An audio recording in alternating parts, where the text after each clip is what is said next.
¿Cuál es el nombre de esa planta que dijo? Sí, se llama Plantago australis. Esa es la especie. Plantago australis. Y también había otra especie que se da en esas partes nomás, que era indicadora, que es del género Selaginella. Se escribe Selaginella.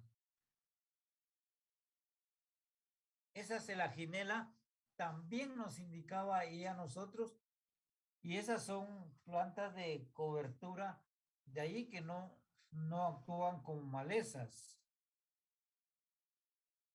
Entonces eso nos indicaba que el pino ahí se iba a dar en buenas condiciones. O sea, si nosotros buscáramos otra región donde veamos Plantago australis y Selaginella, entonces eso nos indica que ahí podríamos sembrar nosotros nuestro pino maximinoid, que se nos va a dar buenas condiciones. Eso fue allí en Cobán, Alta Verapaz. Pero si se dan cuenta, aquí dice que tiene relación con los vegetales y las que sostienen con los demás organismos. Aquí es donde nosotros nos damos cuenta que en ese medio donde viven, donde se va a propagar esa planta, en su zona de vida específica, también nos topamos aquí en Salamá, Baja Verapaz, que ahí había un problema grave, porque había una plaga que prácticamente estaba arrasando con los pinos. Y esa es la mosca sierra. La mosca sierra es un insecto que ya le va comiendo las hojas al pino. Entonces ya no tiene por dónde realizar su fotosíntesis. Entonces eso es lo que podemos ver nosotros siempre de acuerdo a las condiciones y zonas de vida. Entonces, como dice aquí, da los fenómenos de adaptación y variación. Se pueden adaptar bien, pero vamos a ver nosotros que generalmente cuando hay un monocultivo se presentan mucho las plagas dañinas a nuestro cultivo. Ahora, cuando hay una variedad de plantas, no hay problema, porque entre ellas mismas controlan a otros organismos, ya sea insectos o sea otras plantas. Eso tenemos que ver nosotros, que cuando es monocultivo tenemos el problema grave ahí. Bien, entonces vemos nosotros que Plantago australis es propio ahí de Cobán, Alta Verapaz, y en esta parte aquí de la capital vemos nosotros que hay otro Plantago, pero es el Plantago mayor, que se escribe Plantago major.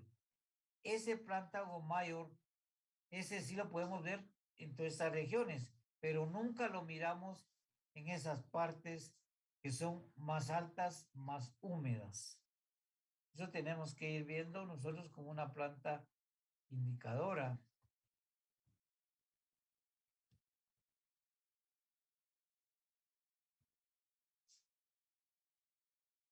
Ahora vemos acá la sistemática vegetal.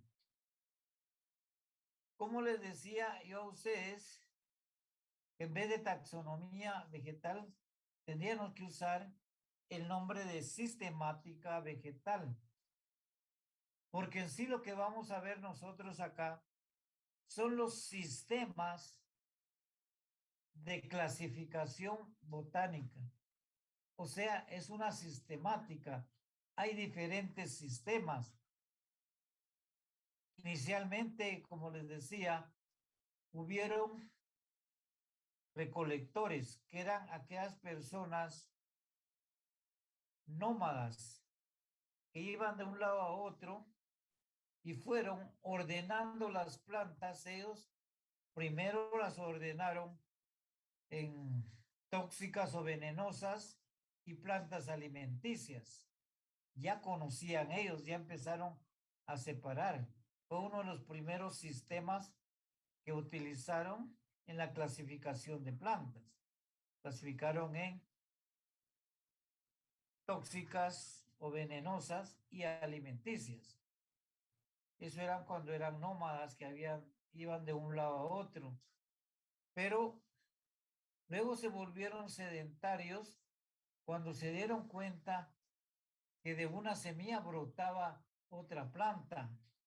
Entonces ya tomaron esa decisión de ser sedentarios, iniciaron ellos con sus pequeños cultivos, sembraban una planta y esperaban que diera frutos o algo, y así empezó la sistemática vegetal.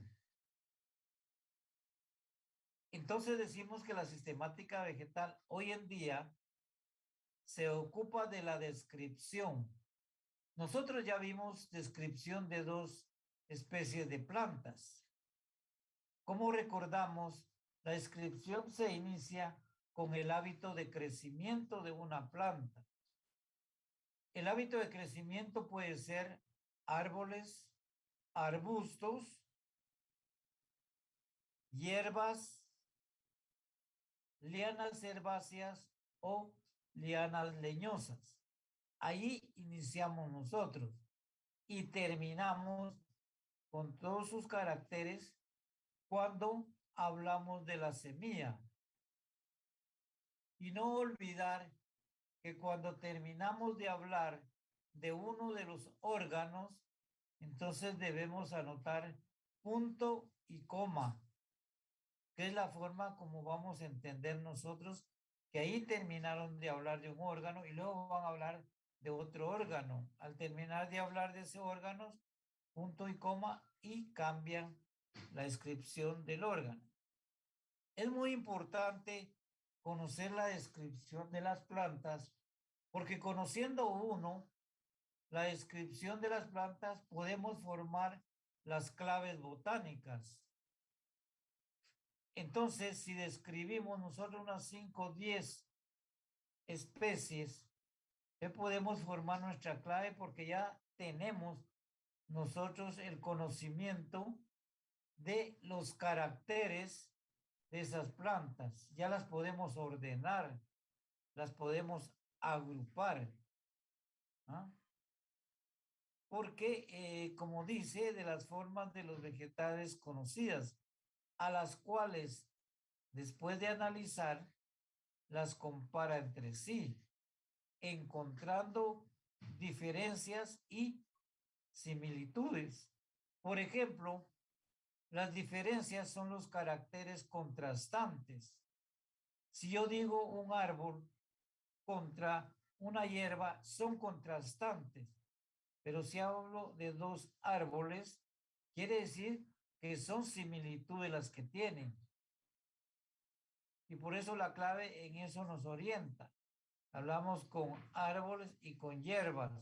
Entonces, como son diferentes caracteres contrastantes, ya los separamos. Y luego seguimos separando. Pongamos que decimos hierbas, luego decimos flores con pétalos amarillos y flores con pétalos rojos. Entonces ya encontramos que las similitudes que tienen flores, pero lo contrastante o diferente es que tienen pétalos de color diferente, uno amarillo y el otro pétalo rojo.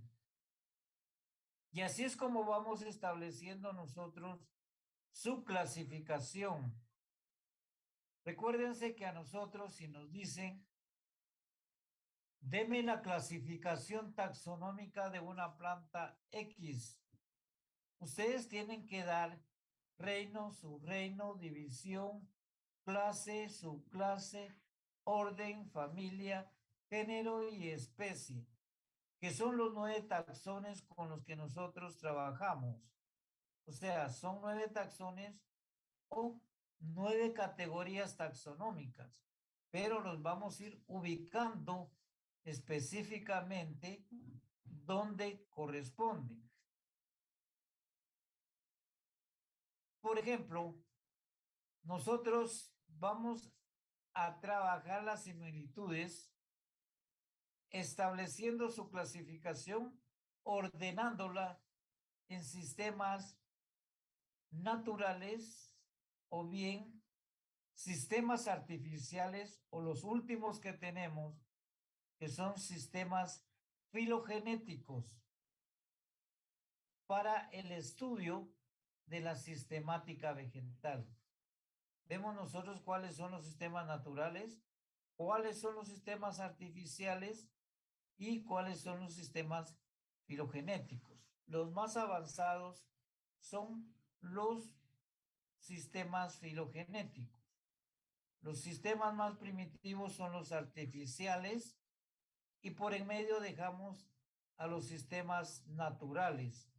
Del sistema natural le dio origen al sistema filogenético.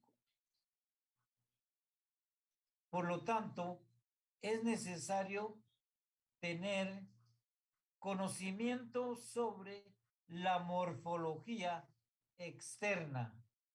Pero como decíamos nosotros, ya conocemos también la morfología o la anatomía interna. De todo esto se requiere para que nosotros podamos agrupar las plantas según su categoría taxonómica o su orden jerárquico. Entonces, también tenemos que conocer la citología.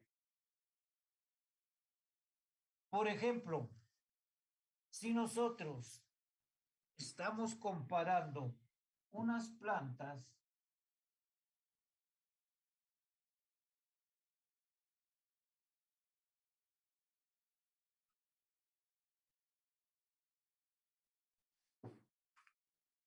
y tenemos nosotros las plantas en la mano y queremos saber a qué género pertenecen, entonces vemos desde el punto de vista de la célula, que es la citología, hacemos nuestros cortes y vemos al microscopio. Si yo tomo una hoja de la especie Ficus elástica, voy a ver que presenta cistolitos. Los cistolitos son sustancias ergásticas en forma de cristal y su componente es carbonato de calcio. Entonces yo parto y veo que esta planta, que tiene el nombre técnico o científico o especie de Ficus elástica, va a tener cistolitos, lo que no van a tener otras plantas. Agarro la otra planta, por ejemplo, una hoja de nopal. Hago mi corte transversal y lo miro bajo el microscopio. Y en sus células yo voy a observar que tiene unos cristales o sustancias ergásticas llamadas drusas. Las drusas se refieren a decir estrella.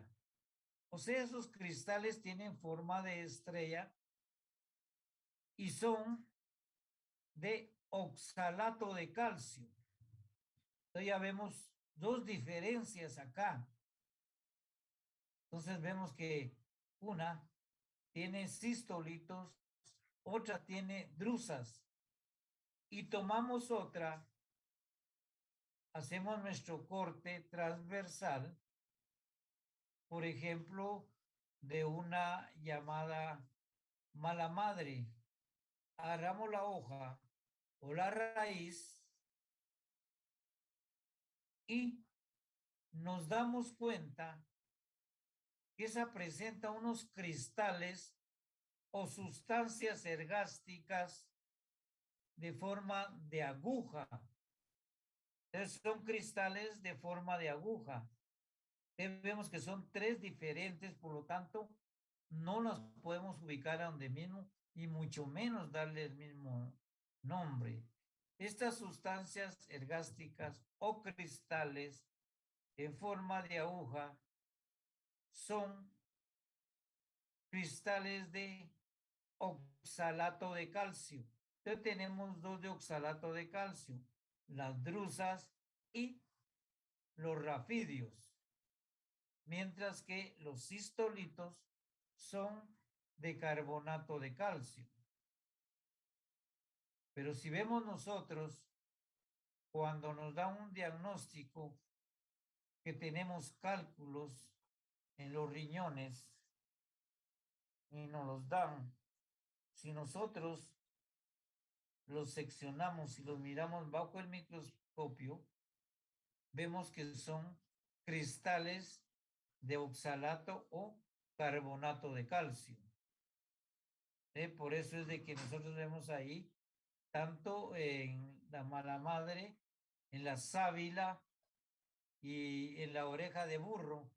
En esas tres podemos ver los cristales llamados rafidios, que tienen forma de aguja y que son de oxalato de calcio. Luego también nos dice acá que debemos de conocer la histología. Esto lo vimos bien en botánica. De la histología nos habla a nosotros de los tejidos vegetales. Por ejemplo, vemos nosotros que para diferenciar exactamente la clase Liliópsida de la clase Magnoliópsida, hacemos cortes transversales. Vemos en la clase Magnoliópsida que sus tejidos complejos, como son el xilema y el floema, están separados por un cambio vascular, por lo que les decimos que este grupo de plantas de la clase Magnoliópsida son haces vasculares abiertos, porque pasa entre el xilema y floema el cambio vascular. Mientras que si agarramos una planta de Liliópsida, al hacer nuestro corte, vamos a ver entonces que los haces vasculares aquí andan dispersos. No tienen un patrón para decirnos nosotros es similar a las liliópsidas. No, es una magnoliópsida y por lo tanto no presenta cambio vascular entre el xilema y el floema. Por lo tanto, decimos acá que sus haces vasculares, o sea, sus tejidos complejos, son cerrados. Ahora yo le pregunto, ¿alguien de ustedes me puede responder? Hay libertad para que responda cualquiera. Díganme una planta que tenga haces vasculares abiertos y una planta que tenga haces vasculares cerrados.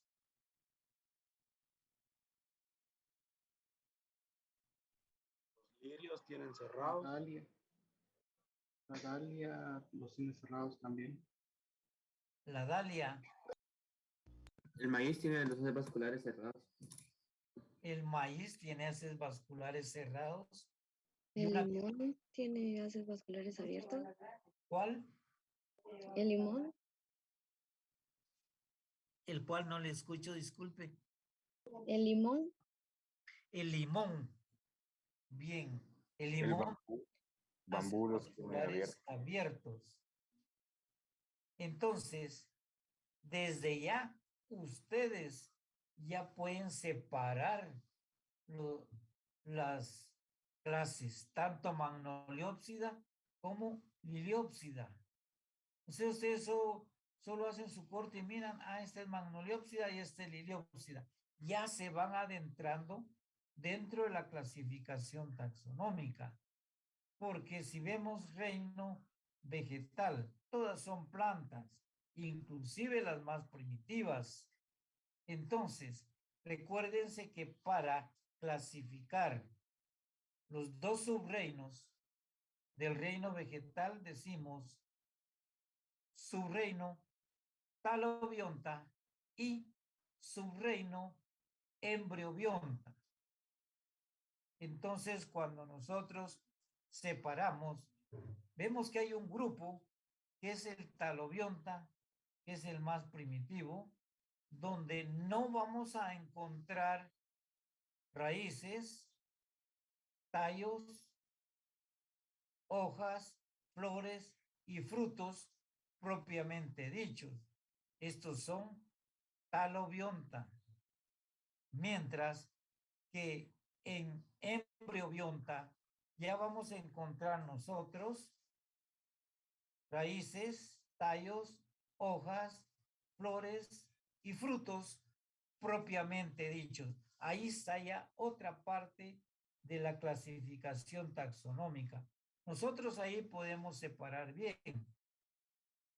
Porque si se recuerdan ustedes o algunos les han hablado a ustedes de angiospermas, gimnospermas, pero no les decían cuál era la categoría taxonómica.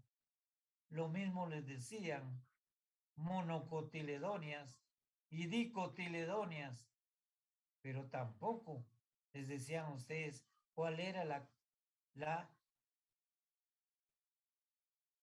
clase o la categoría taxonómica. O sea, les decían los nombres, pero ahí se quedaba. Por eso es de que la taxonomía anterior no solo nos decían así, monocotiledonias, va a tener un cotiledón. Dicotiledonias va a tener 2 cotiledones, pero eso, ¿qué les enseñaba a ustedes? Entonces, a veces estaban muy unidos los cotiledones, decían es uno. En cambio, en la actualidad ya tenemos otras formas nosotros de referirlos. Por ejemplo, hemos llegado también a conocer la fisiología.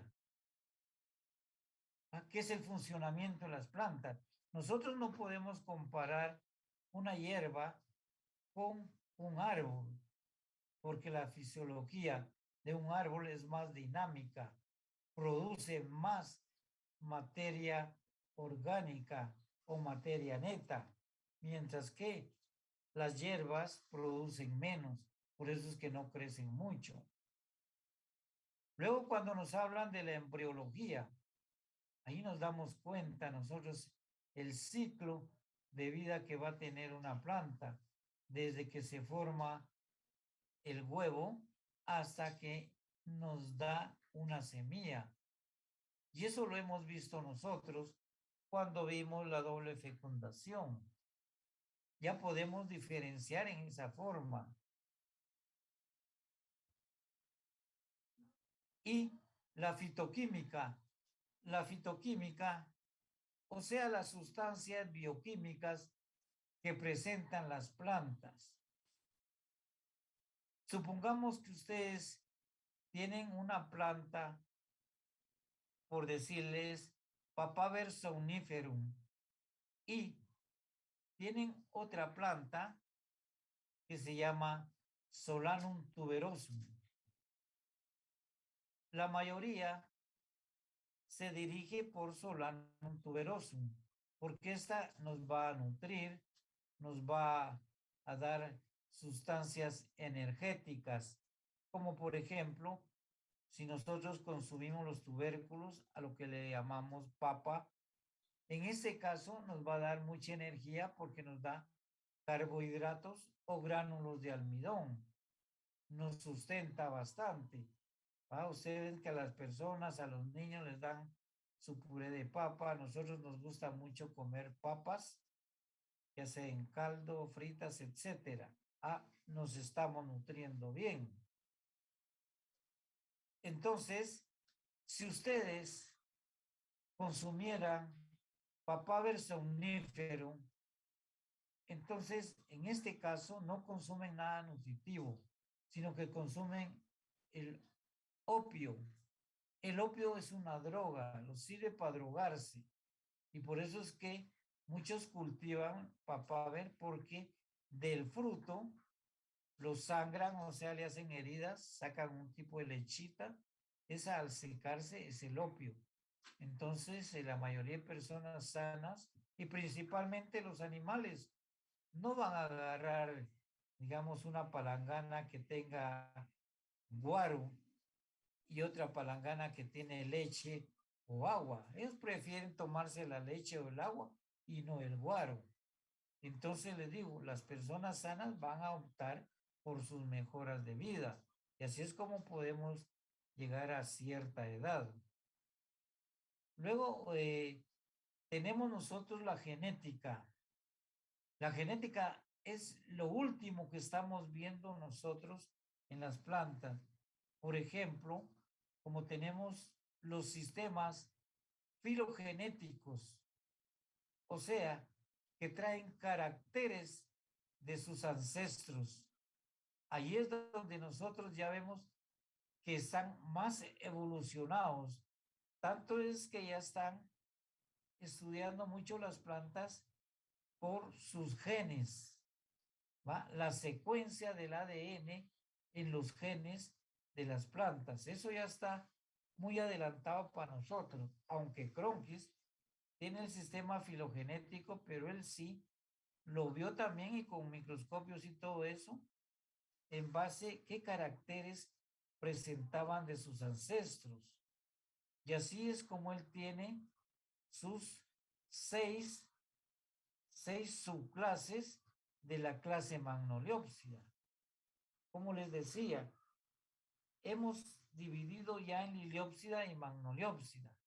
En la clase Magnoliopsida hay 6 subclases y la primera es la más primitiva porque es la Magnolide y la más evolucionada de Magnoliopsida es Astéride. Ustedes van a ver por qué los caracteres de cada una de las plantas. ¿No me puede repetir, por favor?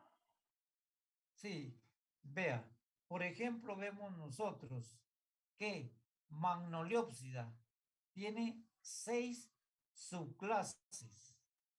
La más primitiva es Magnolide y la más evolucionada dentro de la clase Magnoliopsida es la subclase Astéride. Ingeniero, disculpe. ¿Puede repetir el nombre de la más primitiva? La más primitiva es Magnolide. Magnolide y la más evolucionada es Astéride. Dentro de Magnoliopsida.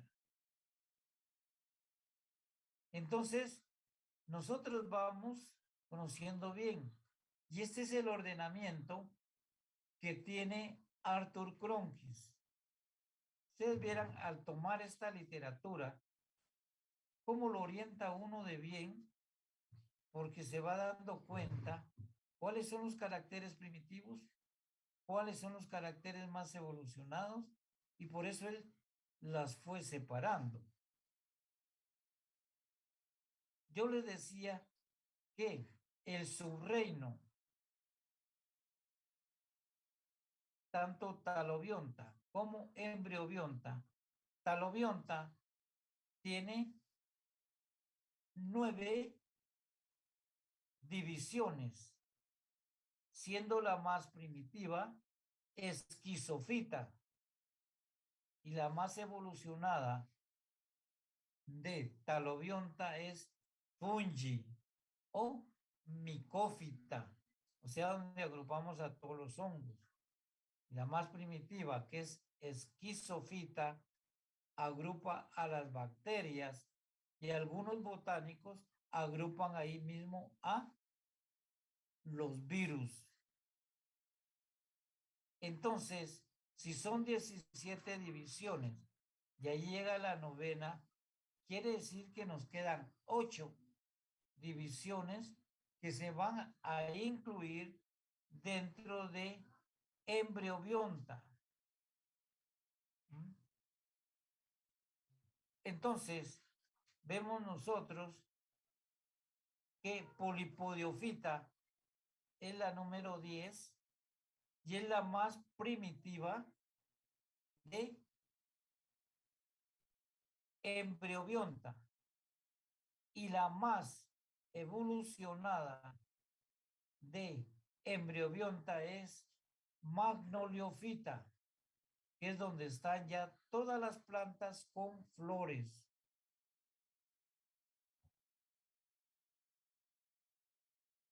Entonces, aquí ya se... Disculpe, la más primitiva de embriobionta dijo que era poliofita. polipodiofita. Y la Gracias. más evolucionada es magnoliofita. O sea, ustedes cuando se van a dedicar a trabajar las plantas, a determinar, tienen que buscar de acuerdo a su evolución. Por ejemplo, si van a trabajar los musgos, ustedes buscan la literatura que dice Moses de Guatemala. Ahí están todos los musgos de Guatemala. Puede que falten algunos, ¿va? Pero son Moses de Guatemala. Y si van a trabajar todos los helechos que son polipodiofita, entonces buscan la literatura de unos libros que son 3 libros que se llaman First Affairs, First of Guatemala. Esos son los que tenemos que ver nosotros. Y luego, para trabajar las otras, dice plantas con flores. Muchos solo incluyen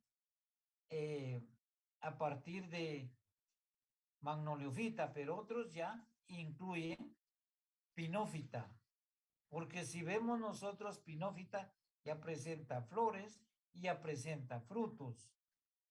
Ahí estamos bien ubicados nosotros.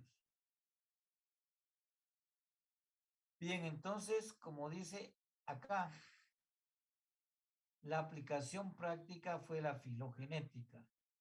Por eso, Carlos Darwin tuvo muy buena visión cuando dijo la evolución de las especies. Él se dio cuenta que las especies cambiaban, pero debido a que habían cruces naturales. Entonces, había un cruce de 2 especies, por decirles así, 2 especies que le dieron origen a Nicotiana tabacum, o sea, al tabaco actual. De ahí se cruzaron dos especies de Nicotiana para producir Nicotiana tabacum.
Los estratos.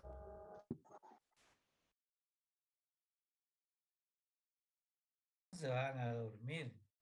Estoy viendo unos ojos muy pequeños. Manténgase despierto.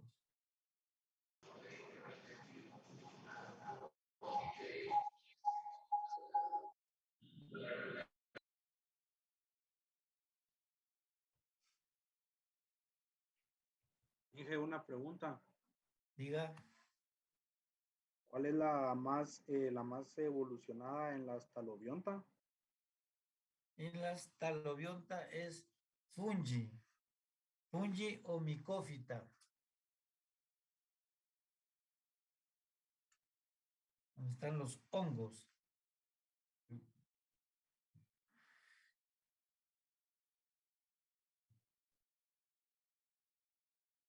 Gracias. Muy bien. Ingeniero, disculpe, y también hablando de talobionta, ¿cuál es la menos evolucionada? De talobionta es esquizofita, donde se agrupan a las bacterias y a los virus.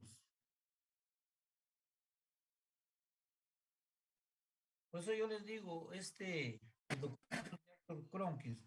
Arthur Cronquist tiene sistema de clasificación de plantas con flores, que son como 3 ediciones. Y luego, anteriormente, tiene las botánicas y también introducción a la botánica. Esos documentos son excelentes. Entonces, vemos nosotros acá. Sí, ustedes pusieron atención en lo anterior. Vamos a ver cuáles son las más primitivas y las más evolucionadas y dónde las vamos a ubicar. Por eso es de que nosotros acá decimos, supónganse acá, yo les pregunto a ustedes, ¿esta es la más primitiva o la más evolucionada de Magnoliopsida?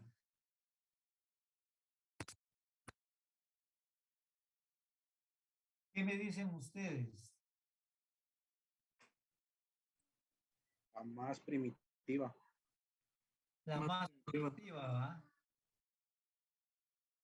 Entonces, aquí vamos a ver, por ejemplo, generalmente se dice la número 1 de las 6 cuando hablamos de Magnolide, pero no es necesario. Cuando hacemos una clasificación taxonómica, por ejemplo, Cronquist nos dice acá, clasificación taxonómica de la magnolia, de nombre común mamey, pero aquí nos confundiría a nosotros si buscáramos como magnolia o como mamey, porque mamey también lo tenemos como mamea americana, que es una fruta que ustedes la conocen bien, generalmente para diciembre es cuando más la observamos en los mercados, se le echa al ponche, hacen helados, etcétera.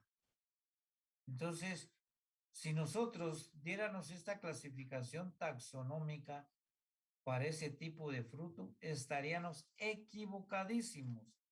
¿Qué es lo que sucede con muchos documentos que están hablando de una planta y nos ponen la clasificación de otra? Nosotros no vamos a tener eso porque vamos a saber ubicarlas.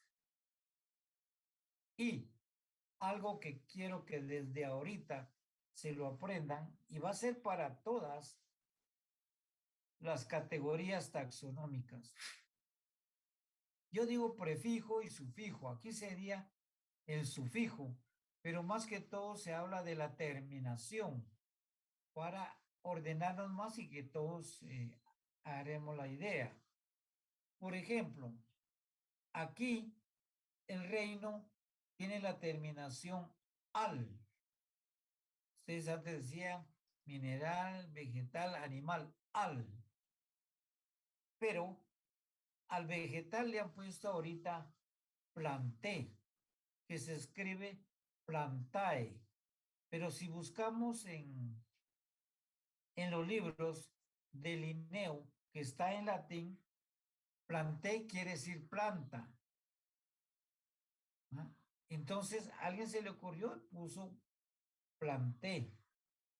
Yo les voy a decir algo que a mí me ocurrió. Estaba examinando a un colega para ingeniero agrónomo Y ahí en esa palabrita fue donde yo le di la letra de R. Somos 5 y R quiere decir reprobado. Entonces viene y él me empezó a dar la clasificación de una especie de planta que había trabajado. Me dijo planté. Entonces yo le digo, hágame un favor. Dígame de dónde obtuvo usted esta nomenclatura o en qué documento se encuentra. Primero me dijo en la flora de Guatemala. No, le dije yo. La flora de Guatemala no la tiene. O dígame usted, ¿en qué parte de la flora de Guatemala? No me pudo decir. De ahí me dijo, es que mi asesor es un gran botánico. Cierto. Yo lo conocía, trabajábamos juntos. Entonces que me diga su asesor, le dije, ¿de dónde lo sacó? Entonces como él me dijo, no es que fíjate que ese es el que se está usando, pero todavía no lo reporta la bibliografía. Todavía estaba mejor. Pero ¿por qué lo ponía si no lo reportaba? Y cuando quiso salir el otro, que era Cronquist, tampoco. Cronquist no lo tiene. Por eso yo digo últimamente lo que decimos nosotros, o le pone planté o le pone vegetal. A mí siempre me gusta más que digan reino vegetal. Bueno, la terminación es al. Aquí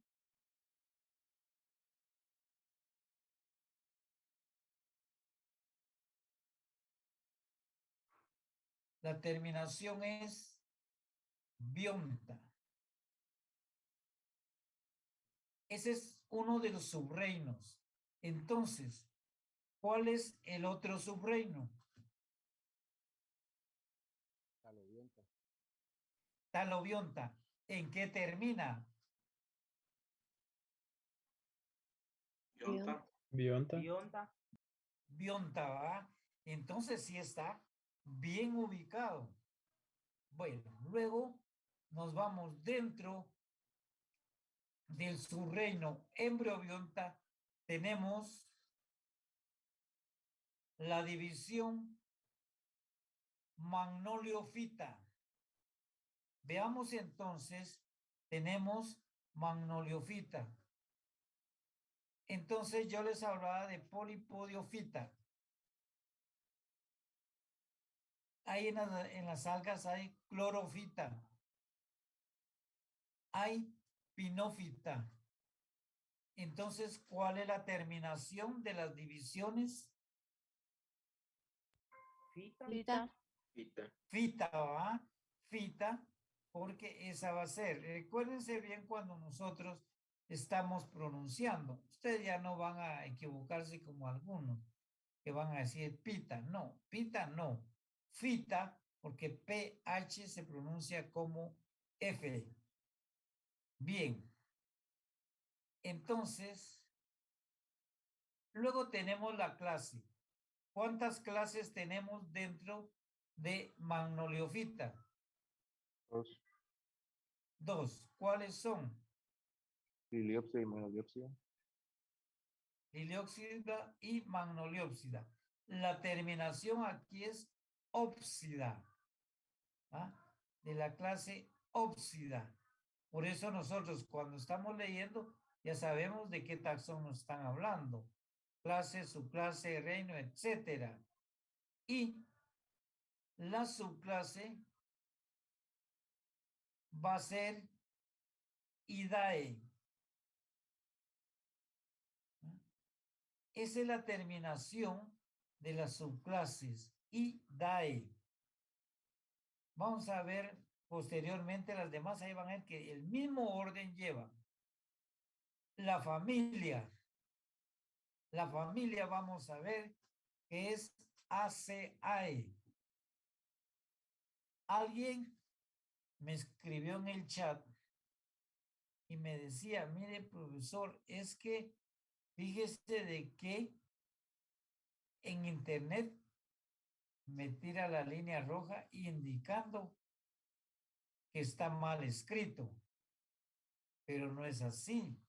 Lo que sucede es de que Internet estira esto porque ellos no tienen registrado la nomenclatura botánica.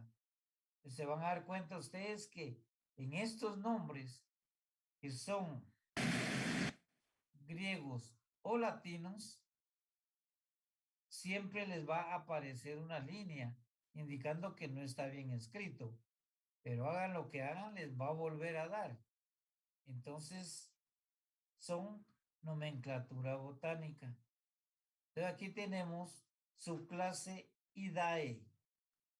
Vayan viendo cómo es el orden, bastante claro. Entonces, en el taxón orden, vamos a tener ales. Yo les digo orden, aquí es magnoliales, les digo rosales, malpigiales, orquidales, etcétera. Todos van a terminar en ales. Entonces yo ya me ubico, digo yo, aquí me están hablando del orden. Y luego, cuando llegamos a familia, aquí la terminación es ACAE, porque es como termina la familia, Magnoliaceae, pero se escribe ACAE, Magnoliaceae, y se escribe Magnoliaceae. Por ejemplo, en Rosaceae. ¿Ah? En Liliaceae, la terminación para la familia siempre va a ser la misma. Entonces ya sabemos nosotros en qué nos estamos ubicando. Luego vamos a ver definitivamente que en el taxón género y el taxón especie no hay normas. ¿Va? Aquí sí, pero en género no. Aquí es magnolia. Hay género que se llama talía. Y así sucesivamente hay un sinfín de géneros. Por ejemplo, el género de la rosa es rosa también. Del clavel de Panamá, hibiscus, pero no tiene ninguna regla porque puede terminar con cualquiera de las letras del abecedario. Y vean algo también tan claro que tenemos. Aquí tenemos género y aquí especie. La especie se va a componer de género y epíteto específico. No como muchos dicen, género magnolia, especie guatemalensis. No, eso está mal y está mal escrito o mal pronunciado. Y que no se les olvide, siempre tiene que ir la autoridad de quien clasificó o describió por primera vez esta planta y la clasificó, o sea, la ubicó como especie dentro de todos estos taxones. Aquí fue Donnell Smithy. Y así sucesivamente tenemos un sinfín. Por ejemplo, tenemos a Linneo, tenemos a Decandol, tenemos a Engler, inclusive tenemos a Cronquist, y así sucesivamente hay un sinfín de autoridades. Entonces, ya sea el epíteto específico o el género, lo refieren a algún objeto, algún órgano, alguna persona o algún país. Por ejemplo, aquí, Donnell Smithy encontró por primera vez Magnolia guatemalensis. Como la encontró en nuestro país, le puso guatemalensis. Indica que es endémica o propia de nosotros. Y así sucesivamente hay para muchos países, hay, porque si es la primera vez que este botánico la escribió, él le pone el nombre que quiera, pero en honor a nuestro país le puso guatemalensis. Entonces, nosotros debemos de ver que aquí se la dedicó a un país, aunque aparezcan en otros países, como por ejemplo México, que generalmente dice que es originaria de ahí, pero si aparece Magnolia guatemalensis en México, como está tan cerca, en Honduras, El Salvador, sigue siendo Magnolia guatemalensis, porque aquí fue la primera vez que se escribió. Lo mismo, Abies guatemalensis, ese fue encontrado por primera vez aquí, o sea, el botánico que la trabajó, dijo Abies guatemalensis porque la colectamos, la escribimos de Guatemala, aunque aves tenemos aproximadamente 26 especies de aves. Por eso lo que usaba antes SINAP no era cierto tampoco, que decía especie única en el mundo.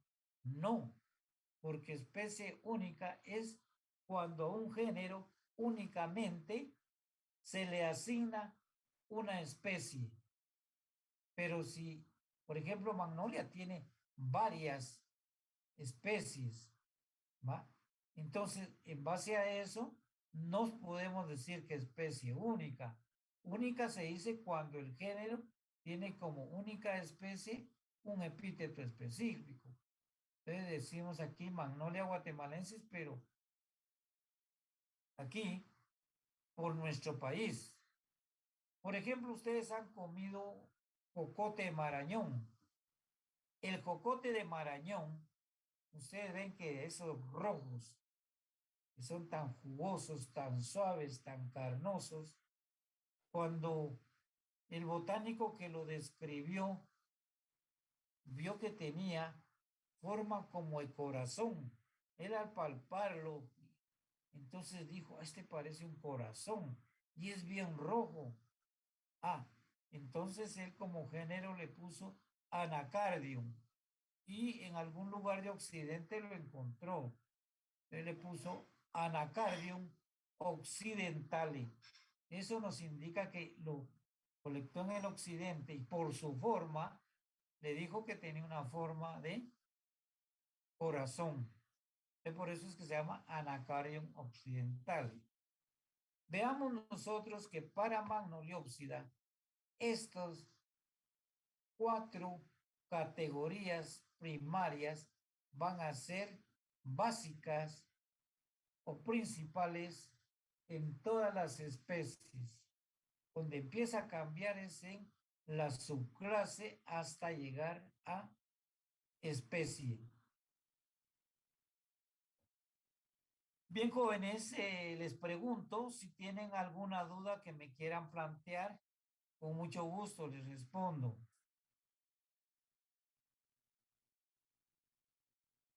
De lo contrario, aquí terminamos la clase del día de hoy. Hoy hasta ahí llegué a los de la sección C también, por las capacitaciones que estamos recibiendo. Entonces, ahí es donde nosotros, no es que nos atrasemos, porque vamos bien. ¿Cuál es la terminación de la clase?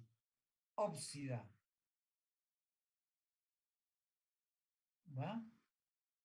Es liliópsida y magnoliópsida. Es ópsida. Ahora Salguero levantó la mano. Diga Salguero. Una duda. Aquí nos dio el caso específico de guatemalenses que es endémica de aquí, pero ¿qué pasaría si fuera una especie nativa, digamos, que fuera de otros lugares? ¿Se le llamaría de otra manera? ¿Siempre denominando de donde es nativa? ¿O cómo se podría denominar? No, donde la colectan y donde la describe por primera vez. Supóngase que esta la hubieran encontrado en El Salvador también. ¿Por qué nosotros decimos nativa? Porque ahí nace, pero aparte es originaria. originarias que tienen su origen en tal, pero nativas pueden nacer en cualquier país. ¿Va? Entonces, si la describió ahí el botánico, supóngase que Donald Smithy fue ahí a El Salvador y ahí la encontró, se le hubiera puesto Magnolia salvadorensis. ¿Va? Muchos discuten eso, por ejemplo, en aves guatemalenses dicen, no, es que en tal parte hay, es cierto, en México hay, pero ya anteriormente anónimo, pero el guatemalense, como fue el primero, es el que tiene prioridad también. Siempre que vean ustedes, tiene fechas, pero la primera fecha, a partir de 1753, es el nombre que tiene prioridad. ¿Alguna pregunta más?